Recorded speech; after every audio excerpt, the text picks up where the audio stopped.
Hello guys, welcome to one shot revision of project management.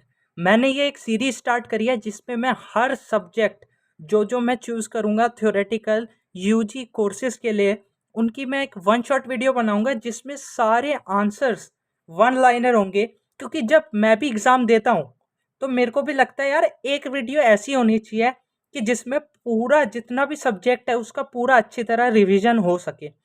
तो मैंने वो problem को सॉल्व करने के लिए, आप लोगों की मदद करने के लिए ये सीरीज स्टार्ट करी है। इसमें मैं बहुत सारे सब्जेक्ट्स कवर करूँगा। अगर आपके दिमाग में कोई रिकमेंडेशन है कौन सा सब्जेक्ट मुझे करना चाहिए तो ज़रूर कमेंट में बताना। तो आज का सब्जेक्ट जो हम स्टार्ट करने वाले हैं वो है प्रोजेक्ट मैनेजमेंट। तो सिलेबस आप देख रहे हो स्क्रीन पर, मैं ये सिलेबस फॉलो करने वाला हूँ। तो आप इस वीडियो को अच्छी तरह देखना। मैं आपको रिकमेंड करूँगा ये वीडियो आप एक सब्जेक्ट की पढ़ाई शुरू करने से पहले देख लेना, ताकि आप उस टॉपिक को आप एक बारी कॉन्सेप्चुअली समझ जाओ कि इसमें क्या है। और एक बारी एग्ज़ाम से 1 घंटे पहले अगर आप ये वीडियो देख लोगे तो आपको एक तरह से रिवीजन हो जाएगा कि मैंने क्या पढ़ा है। तो स्टार्ट करते हैं। तो हम स्टार्ट करते हैं यूनिट 1। इसमें सबसे पहला टॉपिक है प्रोजेक्ट। प्रोजेक्ट क्या होता है? It is a temporary effort undertaken to create a unique product, service और रिजल्ट। प्रोजेक्ट को अंडरटेक किया जाता है ताकि एक यूनिक प्रोडक्ट सर्विस मिल सके, एक अच्छा रिजल्ट आ सके। उसके बाद है project management. It involves planning, executing and closing work to meet specific goals. Project management में इतने सारी activities from planning to closing हम करते हैं। वो आप प्रोजेक्ट लाइफ साइकिल में पढ़ोगे कि क्या स्टेजेस होते हैं या क्या प्रोसेस होता है। ऑब्जेक्टिव एंड इम्पोर्टेंस, क्या ऑब्जेक्टिव होता है ये करने का? It ensures efficient use of resources, timely delivery and achievement of desired goals. जब आप अच्छी तरह प्लान करके चलोगे, अपने प्रोजेक्ट को अच्छी तरह मैनेज करोगे, तो जैसा आपने प्लान करा है ना वैसे ही सब कुछ होगा और रिसोर्सेज भी एफिशिएंटली यूज होंगे। टूल्स एंड टेक्निक्स ये हम आगे पढ़ेंगे। Gantt chart, PERT, CPM and software tools for planning and tracking process.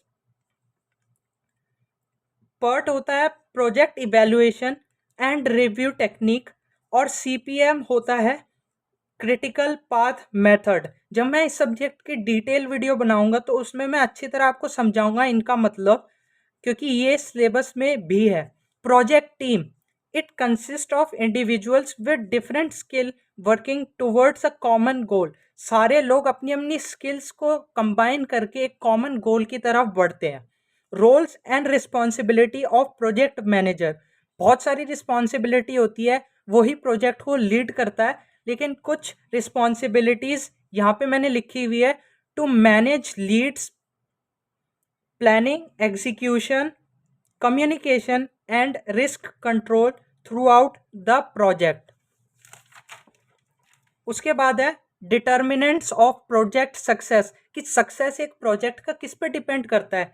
Success depends on clear goals, stakeholders, support, resources, communication and risk management. जब आप ये सारी चीज़ें अच्छी तरह करोगे तभी आपको सक्सेस मिलेगी। इसके बाद है प्रोजेक्ट लाइफ साइकिल। इसमें 5 फेजेस होते हैं। पहला है इनिशिएशन, जिसमें आप जो भी प्रोजेक्ट को सेलेक्ट करते हो उसको एक बार एनालाइज करते हो ताकि आप उसकी फिजिबिलिटी चेक कर सको। उसके बाद आता है प्लानिंग। उसके बारे में आप सारी प्लानिंग करते हो कि रिसोर्सेज कैसे अरेंज होंगे और कौन सी टीम काम करेगी, क्या क्या होगा। उसके बाद जब प्लानिंग अच्छी तरह हो जाती है फिर आप उसको एग्जीक्यूशन स्टेज पे लेकर जाते हो। मतलब एग्जीक्यूशन मतलब आप उसको करना स्टार्ट करते हो। आप फिर मॉनिटरिंग एंड कंट्रोलिंग करते हो, जो मिस्टेक्स होती है या जो भी इम्प्रूवमेंट कर सकते हैं वो आप करते हो। उसके बाद एंड में जब आप क्लाइंट का एक्सेप्टेंस ले लेते हो कि उसको जैसा चाहिए था वैसा हुआ है, फिर आप उसको क्लोज कर देते हो। तो इस सारे प्रोसेस को प्रोजेक्ट मैनेजर ही लीड करता है। उसके बाद है क्लासिफिकेशन ऑफ प्रोजेक्ट, कि किस बेसिस पे एक प्रोजेक्ट को आप डिफ्रेंशिएट कर सकते हो। Projects can be classified based on size, sector, investment and its complexity। या तो वो बड़ा होगा, छोटा होगा, या उसका सेक्टर पब्लिक हो सकता है, प्राइवेट हो सकता है। इन्वेस्टमेंट कैसी होगी, कैसे ज़्यादा इन्वेस्टमेंट लगेगी, कम इन्वेस्टमेंट लगेगी, इक्विटी फाइनेंस करोगे या डेट फाइनेंसिंग करोगे, कॉम्प्लेक्सिटी क्या होगी, सिंपल है या कॉम्प्लेक्स है। इसके बाद है generation of idea, it involves brainstorming and scanning for project opportunities. आप देखते हो कि क्या हम नया कर सकते हैं, वो हो गया एक आइडिया को जनरेट करना। मॉनिटरिंग द इन्वायरमेंट, जो it involves tracking external trends to spot opportunities and threats for new projects. जो अपॉर्चुनिटीज और थ्रेट्स होती है वो एक्सटर्नल इन्वायरमेंट में होती है, और उस एक्सटर्नल इन्वायरमेंट को पढ़ना भी बहुत ज़रूरी होता है। उसके बाद आती है preliminary screening, this filters out infeasible और unattractive project ideas early in the process. आप जब भी कोई आइडियाज़ लेकर आते हो एक टेबल पे करने के लिए, तो आप उसको स्क्रीनिंग करते हो, बहुत सारी अलग अलग स्क्रीनिंग करते हो कि वो हम कर सकते हैं, हम केपेबल हैं उसको करने में या नहीं। इसके बाद है unit 2, factors considered in technical analysis includes input, technology, plant capacity, raw materials and location feasibility। कि टेक्निकली आपको एनालाइज करना होता है तो आप क्या क्या चीज़ें देखते हो जब आप टेक्निकल एनालिसिस करते हो। Factors affecting selection of location, मतलब जब भी आप कहीं अपना प्लांट शुरू करते हो, कोई प्रोजेक्ट टेक ओवर करते हो, तो आप देखते हो कि वहाँ का इंफ्रास्ट्रक्चर कैसा है, मतलब जो हमें नीड होगी वो कंप्लीट हो पाएगी या नहीं हो पाएगी। कॉस्ट, कि वहाँ पे चीज़ें महंगी है या सस्ती है। प्रॉक्सिमिटी टू मार्केट, मतलब जब आप अपना सामान बेचने जाओगे तो मार्केट कितनी दूर है। लेबर, मतलब वहाँ पे आपको काम करने के लिए लेबर मिलेगी या नहीं मिलेगी।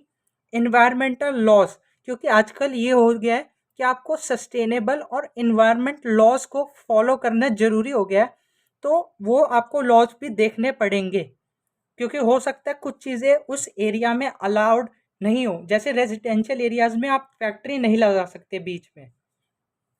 नीड फॉर कंसिडरिंग ऑल्टरनेटिव्स, कि आप ऑल्टरनेटिव्स क्यों सेलेक्ट करते हो। Exploring alternatives ensures the best technical, financial and operational fit, जो परफेक्ट आपको मिले।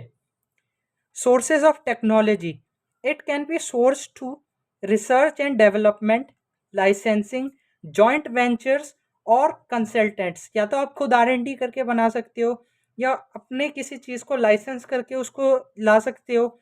जॉइंट वेंचर्स, मतलब किसी के साथ कोलैबोरेट करके ला सकते हो या किसी से कंसल्ट करके भी आप कर सकते हो।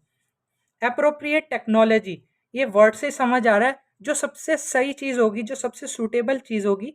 It is the most suitable technology considering local needs and resources. Conduct of market survey, gathering data about consumers preferences, demand, competition and pricing. अब मार्केट में सर्वे इसलिए करते हो ताकि लोगों की नीड्स जान सको, कंपटीशन उनको क्या ऑफर कर रहा है और किस चीज़ की डिमांड है मार्केट में, वो देखने के लिए आप जो एक मार्केट सर्वे कंडक्ट करते हो। इसके बाद है कैरेक्टराइजेशन ऑफ मार्केट, आप मार्केट को कैसे कैरेक्टराइज कर सकते हो। It defines market size, structure, demand, supply and competition. Characteristics में यह आपको पता लगता है। Market planning, strategising product positioning, pricing, promotion and distribution. जब भी आप मार्केट में कोई प्रोडक्ट या सर्विस ऑफर करने जाते हो तो आपको उसकी पोजीशनिंग करनी पड़ती है एट द राइट प्लेस, अच्छा प्राइस रखना पड़ता है, उसकी प्रमोशन करनी पड़ती है ताकि ज़्यादा से ज़्यादा लोगों को उसके बारे में पता चल सके, एंड डिस्ट्रीब्यूशन करनी पड़ती है। Network analysis, it helps visualizing project task, their sequence and interdependence, कि वो किस वे में परफॉर्म किया जाएगा। Program Evaluation and Review Technique PERT, a tool to estimate time for project activities using probabilistic time estimates। ये उन पे यूज़ करते हैं जिसका हमें टाइम एस्टिमेट नहीं पता होता। Critical path method CPM, it identifies the longest path of dependent activities to find project duration, कि कितना सबसे ज़्यादा उसका longest path कौन सा होगा। Identifying critical path, finding the sequence of task with zero float that determines project duration, कि zero float होना चाहिए, probability of completing project in given time, क्या क्या चीज़ों पे डिपेंड करता है कि प्रोजेक्ट एक गिवन टाइम जो आपने सेट करा है उस पे ही ख़त्म हो। PERT helps calculate this using time estimates and standard deviations। उसके बाद है यूनिट 3, टॉपिक है capital structure. It is a mix of debt and equity use to finance a project. ये डिटरमाइन करना बहुत ज़रूरी होता है कि इसमें कितना परसेंट आप डेट रखोगे और कितना परसेंट आप इक्विटी दोगे, मतलब ownership. Sources of long term finance, equity, debentures, term loans and retain earnings. उसके बाद है debt financing, borrowing funds to be repaid with interest like loan and bonds। Characteristics of debt: it is repayable, has fixed interest and affects financial risk। ये मैंने आपको 21 points बता दिए, आप इसको एलैबोरेट करके खुद एग्जाम में लिख लोगे, ये मैं जानता हूँ। उसके बाद होता है type of debts, term loans, debentures, bond and external commercial borrowings. Equity financing, raising capital by issuing ownership shares in the company। Preferential shares, shares with fixed dividend repaid before equity in case of liquidation। उसके बाद है पहले आता है preferential shares. इसमें जो है जो शेयर होल्डर्स होते हैं उनको प्रेफरेंस दी जाती है at the time of liquidation, लेकिन उनको वोटिंग राइट्स नहीं मिलते। उसके बाद इक्विटी शेयर्स, ये नॉर्मल टाइप के शेयर्स होते हैं, इसमें जो है आपको वोटिंग राइट्स मिलते हैं। Represent ownership with voting rights and potential dividends. Retained earning, ये बचा के पैसा रखा हुआ होता है। Profit reinvested into the business instead of distributing as dividend। Short-term sources of working capital includes crowdfunding, fintech lending, and green bonds। Venture capital, equity financing provided to startups with high growth potential। ये करते हैं venture capitalist, example के लिए shark tank. Project monitoring and controlling, हमने पहले यहाँ पे पढ़ा था प्रोजेक्ट की जनरेशन ऑफ आइडिया होता है, इन्वायरमेंट देखा जाता है, स्क्रीनिंग करी जाती है आइडियाज़ की। अब हम उसी के आगे का पढ़ रहे हैं, project monitoring and controlling, tracking project progress and taking corrective actions to meet goals. Project evaluation, assessing project feasibility, performance and benefits. उसके बाद है पोस्ट प्रोजेक्ट, मतलब बाद में करने वाला, पोस्ट ऑडिट जिसे बोलते हैं, reviewing actual performance against expected outcomes after the completion. Abandonment analysis, evaluating whether continuing the project is still viable, क्या उसको हमें कंटिन्यू करना चाहिए, वो अच्छी बात होगी, हमारे लिए बेनिफिशियल होगा, हमारे को प्रॉफिट देगा, क्या उसके लिए इन्वेस्टर्स अभी भी रेडी है उसमें इन्वेस्ट करने के लिए, या बहुत लंबा खिंच गया है उसको अबैंडन करना है या नहीं करना। Social cost benefit analysis, analysing economic and social impact including benefits to the society. हम जो है उसके बेनिफिट्स को हम देखते हैं, लेकिन हम ये भी देखना ज़रूरी है कि उससे सोसाइटी पे सोशल क्या इम्पैक्ट पड़ रहा है। Roles of IT in project management, IT tools help with planning, tracking, communication and reporting. ये सब चीज़ें आजकल जो है आईटी टेक्नोलॉजी की वजह से ही हो पा रही है डिजिटली।